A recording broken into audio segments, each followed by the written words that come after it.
Our goal at the beginning of the process is to produce a high quality piece of journalism that engages people and that people want to connect with. All of our pieces start with a very considered nugget of an idea. It has to have a hook to it, and that's typically how a journalist will start. It's looking for the hook, the idea that we think is compelling enough to create a visualization around. We then look for the data to support that idea or not. You know, it may be maybe there isn't, maybe that data doesn't exist. But that journalistic hook is at the heart of everything that we do, and so journalism is the start point really, and then we are using design and editorial skills to support that idea. One of the earliest stages in the process is choosing the best graphical form or device for the presentation of the data. With hundreds of possible alternatives, it can be a challenging task. Each device has its advantages and disadvantages. For instance, bar charts work really, really well because the human eye is particularly good at picking up differences between rectilinear shapes. So the differences in height between bar charts, between the different segments of a bar chart are really easy for your eye to pick up. So therefore you can pick up that message really, really simply and quickly. Whereas if you were sitting there comparing numbers with each other, it's a much more demanding process.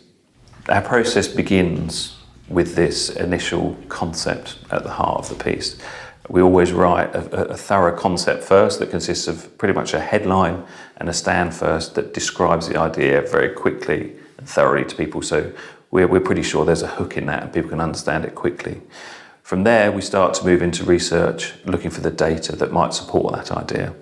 We use a variety of tools in the design process. We find the sketching to be really important. We start all projects by doing basic sketching, and it helps as a memory tool in that we can sometimes be flooded with ideas when we start a project, and it's important to get them down so we don't miss anything. And it's also very important to have this record, a visual record of what we've done, because we can sometimes go down a wrong path. We have to back up a little bit, and we've got other options ready to go. From then on, we'll move to the schematic stage, and that will be using digital mock-ups to make a one-to-one representation, usually in black and white. And so we'll strip out any of the visual styling, so not to confuse anything, and purely think of it as in a structural manner and how things are positioned on the page and how they interact with each other.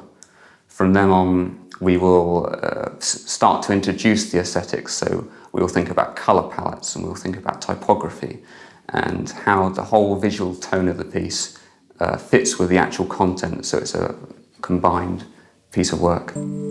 Ultimately, the completed visualizations still have to compete for attention in a crowded, multimedia marketplace, with an audience being deluged with information presented via text, photos, audio and video.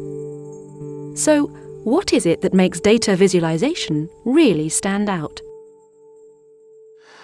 We see visualization emerging as just another way of telling a story, but the way in which it tells it is that it has a way of shortcutting messages to a more primal part of your brain, if you like. So when your brain recognises colours and shapes and patterns more easily, more quickly than if you have to read something or add up numbers.